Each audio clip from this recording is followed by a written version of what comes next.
Кеуде омыртқалары бізде 12 кеуде омыртқасы бар. Латынша вертебра тарацика деп аталынады. Өзімізде осылай орналасқандықтан мен осылай өзіміз ұстаймыз. Кеуде омыртқасының денесі, доғасы, аяқшалары, көлденең өсінділері, жоғарғы буындық және төменгі буындық өсінділері, сүйір өсінділері бар екенін білеміз. Бұл жалпы негізгі элементтері барлық омыртқаларға тән. Енді ары қарай олардың біз ерекшеліктерін қарастыратын болсақ, ең бірінші ерекшелігі кеуде омыртқалары қабырғалармен байланысатын қабырғалық шұңқыршалары бар. Ол үшін біз қазір міне бір қабырғаны аламыз. Мынау менің оң жақ қабырғам. Сондықтан да оң жақ қабырғамның басының буындық бетімен мына тұрған кеуде омыртқасының денесінде орналасқан қабырғалық шұңқыршамен байланысады. Және қабырғаның төмпешігі туберкулум костамен көлденең өсіндегі қабырғалық шұңқыршалар байланыста болады екен. Енді ол үшін біз жеке қарастыруымыз керек. Бірінші кеуде омыртқасының денесінің бүйір бетінде бір жалпы толық қабырғалық шұңқырша болады, фовикасталис, ал төменгі жағында жартылай қабырғалық шұңқырша болады. 2-ден бастап 9-ды қоса, 9-шы кеуде омыртқасын қоса, жоғарғы жағында жартылай, төменгі жағында жартылай қабырғалық шұңқыршалар бар. 10-шы кеуде омыртқасының денесінің бүйір жағында, жоғарғы жағында ғана жартылай қабырғалық шұңқыршасы болады. 11 мен 12-ші кеуде омыртқасының қабырғалық шұңқыршалары денелерінің бүйір беттерінің ортасында толық қабырғалық шұңқыршалар болады. Қабырғалық шұңқыршалар көлденең өсінділерінде бар. Оны айтады бізде фовикасталис процессус трансверсус, көлденең өсіндінің қабырғалық шұңқыршасы.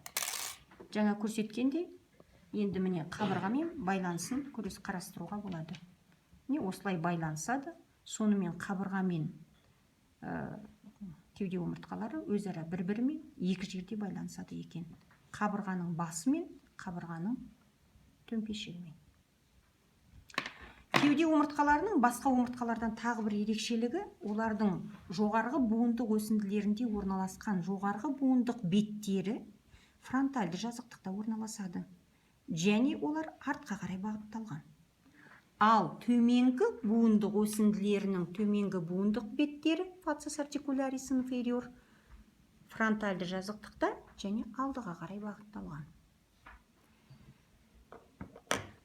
Және сүйір өсінділері, процессус спинозустары, көріп тұрғандай, үшкір болады. Және төмен қарай бағытталған, бір-бірін тізбектей қосқан кезде черепица сияқты дейді, немесе шатыр тәріздес орналасады. Бел омыртқалары латынша бізде вертебра люмбалис деп аталынады. Вертебра люмбалистің басқа омыртқалардан ерекшеліктері, олардың денелері массивті келеді. Өйткені денеміздің біраз салмағының мөлшері осы омыртқаларға түседі. Оның басқа омыртқалардан ерекшеліктері олардың қосымша өсінділерінің болуында. Мына тұрған көлденең өсінді мен жоғарғы буындық өсіндінің қиылысқан жерінде қабырғалардан қалып қойған процессус аксессориус деп аталынатын немесе қосымша өсінді бар. Ал жоғарғы буындық өсіндінің жоғарғы бөлігінде тағы бір өсіндіні көруге болады. Оны емізік тәрізді өсінділер немесе процессус мамиляристер деп айтуға болады. Жалпы бел омыртқаларының жоғарғы буындық беттері бір-бір сагитальды жазықтықта орналасады да, бір-біріне қарап орналасады да, ал төменгі буындық беттері екі жаққа қарай бағытталған. Оны міне мына тұрғыдан қарауға болады.